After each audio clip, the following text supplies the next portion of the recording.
കോഴിക്കോട് അരീക്കോട് കൊടിയത്തൂരിൽ സ്വകാര്യ ബസ് അപകടത്തിൽപ്പെടാതെ കുട്ടിയെ രക്ഷിച്ച ബസ് ഡ്രൈവർ ഷിനോജിന് മോട്ടോർ വാഹന വകുപ്പിന്റെ ആദരം. കോഴിക്കോട് പുതിയ ബസ് സ്റ്റാൻഡിൽ വെച്ചാണ് MVD ഉദ്യോഗസ്ഥർ ഷിനോജിനെ ആദരിച്ചത്. കൊടിയത്തൂരിൽ ബസ്സിന് മുന്നിൽ നിന്നും രക്ഷപ്പെടുന്ന പിഞ്ചു കുഞ്ഞിന്റെ ദൃശ്യം ഞെട്ടലോടെയാണ് കേരളം കണ്ടത്. വെള്ളിയാഴ്ച നടന്ന സംഭവത്തിന്റെ ദൃശ്യങ്ങൾ ഇന്നലെയാണ് ബസ് ജീവനക്കാർ പുറത്തുവിട്ടത്. ദൃശ്യങ്ങൾ പുറത്തുവന്നതോടെ ഡ്രൈവർ ഷിനോജിന് അഭിനന്ദന പ്രവാഹമായിരുന്നു. കുട്ടിയെ രക്ഷപ്പെടുത്തുന്നതിൽ സമയോചിതമായി ഇടപെട്ട ബസ് ഡ്രൈവർ ഷിനോജിനെ മോട്ടോർ വാഹന വകുപ്പ് ആദരിച്ചു.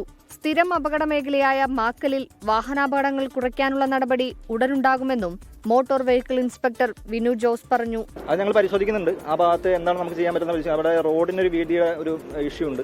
അപ്പോൾ ഞങ്ങളത് പരിശോധിച്ചിട്ട് അതിന് വേണ്ട നടപടിക്രമങ്ങൾ അവിടെ ചെയ്യാൻ പറ്റും. അവിടെ ഈ പാർക്കിംഗ് ഒരു ഇഷ്യൂ ആണ്. റോഡിൽ വാഹനങ്ങൾ നമ്മൾ ആ വീഡിയോയിൽ കാണുമ്പോൾ തന്നെ മനസ്സിലാവും. ഒരു ഓട്ടോ നിർത്തുന്നത് ഈ റോഡ് സൈഡിലായിട്ടാണ്. അപ്പോൾ നിലവിൽ അങ്ങനെ നിർത്താനുള്ള സൗകര്യമൊന്നും ഇല്ല. അത് എന്താണ് ചെയ്യാൻ പറ്റുക നമ്മൾ ആലോചിച്ചിട്ട് എൻഫോഴ്സ്മെന്റ് ഭാഗത്തുനിന്നായിട്ട് നമ്മൾ അതിന്റെ പ്രവർത്തനം നടക്കുന്നുണ്ട്.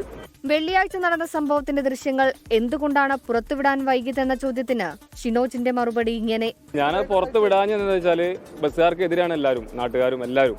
അപ്പോൾ അതുകൊണ്ടാണ് ഞാൻ പുറത്തു വിടാഞ്ഞത്. അത് എന്നോ കിട്ടിയ വീഡിയോ എനിക്ക്. പക്ഷേ ഇന്നലെ എൻ്റെ കണ്ടക്ടർ പറഞ്ഞു, എന്താ അത് വിട്, രക്ഷിതാക്കൾ കാണട്ടെ, ഗ്രൂപ്പിലൊക്കെ ഇട്ട് എല്ലാവരും കണ്ടോട്ടെ, കുട്ടികളെ നോക്കണ്ടേ, അപ്പോൾ ശ്രദ്ധിക്കണ്ട. അപ്പം അങ്ങനെ ഞാൻ വിട്ടു, അങ്ങനെ മുതലാളിക്ക് വിട്ടുകൊടുത്തു.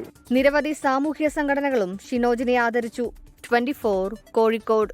ലോകത്തെവിടെയായാലും ഏത് സമയത്തും 24 വാർത്തകളും ഓഗ്മെന്റഡ് റിയാലിറ്റി പാക്കേജുകളും എക്സ്പ്ലെയിനറുകളും വിശദമായി കാണാൻ ഞങ്ങളുടെ YouTube ചാനൽ നിങ്ങൾക്ക് സബ്സ്ക്രൈബ് ചെയ്യാം.